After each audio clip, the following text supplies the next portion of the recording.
disappointment begins with the expectation that wasn't communicated, and you brought me in to play a role that I never got to read the script. Words don't ensure results because words require images. And I wish we could see pictures rather than words, because the pictures are true to the vision you have in mind.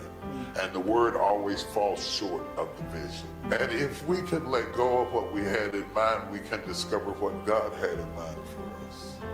And the difference between the person who can't move forward and the person that can is how quickly we adapt to letting go of what we had in mind.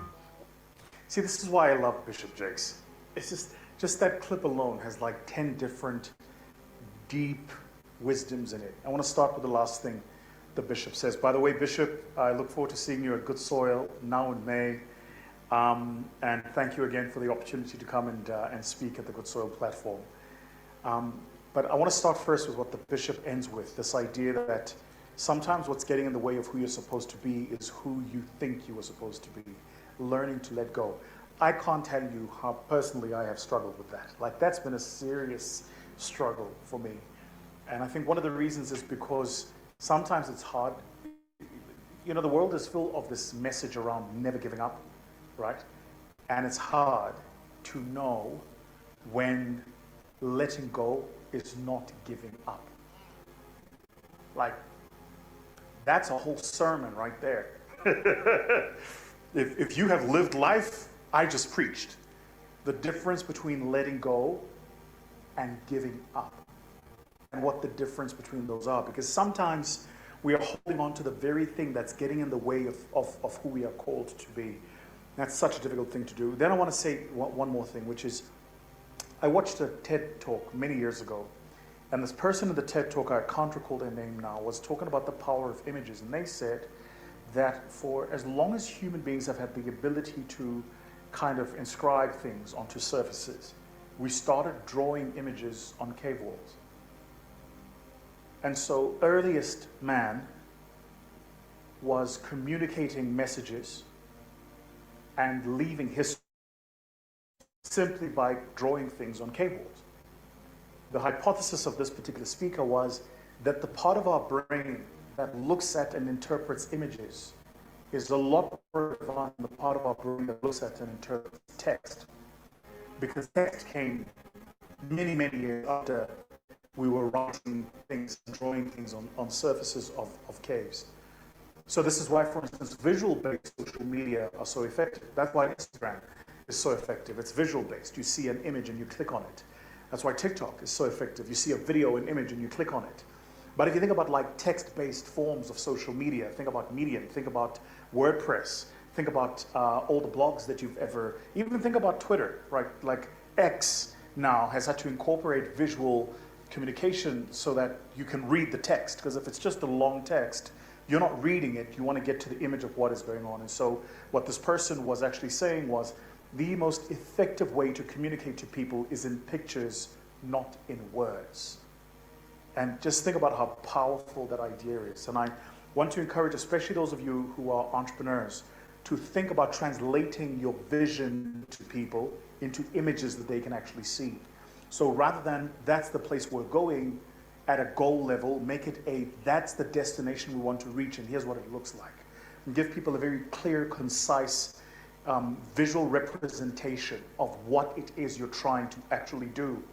The world's most, think about yourself, the most effective stories that you remember, the most effective ads that you see, the most effective have one thing in common, and that is almost always that they have an image. And the minute you take image and you overlay it with music, the game changes. So yeah, I think the Bishop is absolutely on the money, and if I can make a recommendation, there is a fantastic book, I'm busy reading it now. I forget the author's name, it's called Story Brand. Go check out that book. It's really, really good. The author helps you go through these 10 ideas and how these 10 ideas help you build principles of story around which you can architect your own experiences into a uniquely sellable product. And it's so, so good. Good luck with it. Cheers. You see, one of the things I don't think we've taught along is that the Bible is the picture book Let me ask you a question. If I told you to imagine a blue elephant, how many of you imagine BLUEELEPHANT? How many of you did that? You didn't. You went straight to pictures. Am I right? Have you noticed what he does constantly in the book? He's like a rock, a river. He's like fire.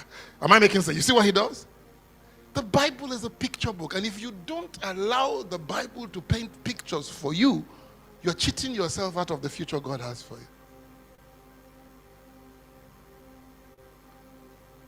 And unfortunately for us as Africans, we are supposed to be people we are one of the most colorful people in the world. When you see an African, you see all the colors they wear. Yet we have underestimated the power of pictures. The Bible is a picture. He describes things to you. He shows you things. As a matter of fact, he says when things are that bad, when he appears to you in a dream, is he going to show you words? When he appears to you in a vision, he's not likely going to show you words. He's going to show you pictures. So one of the most important prayers you need to start praying now, and you need to start committing yourself, is that you've got to show me. You've got to show me where you are taking me to. You've got to allow me to see it. For some of you, it will break your mind. I don't know if you get the point. There's this young girl. She was in the IDP camp. She was in the ID camp the other day. They walked up to her. She started teaching her how to do chess. I don't know if you've watched her. Young northern girl. Then they asked her, what do you want? She looked at the person interviewing her in a rather kind of, this is the girl who is in IDP camp. She turns around and looks at him and says, are you talking about spiritual or natural? From God or from man? Yes, okay, what do you want from God? She says, I want wisdom. This young girl. Next is okay, I said, what do you want from your parents? Then I want to finish my education. That's all she said. And this young man that is doing chess thing, within a few months, they had put her in a school. Do you know that as of last week, she was in America, playing chess in America? She captured what I don't know if you know what I mean. She knew exactly what she wanted. And so when the opportunity came, she recognized it. You don't have a picture. You don't see it. You don't see where you're going. You don't even know where you're going. And you think it's about a house, a car. No, those are byproducts.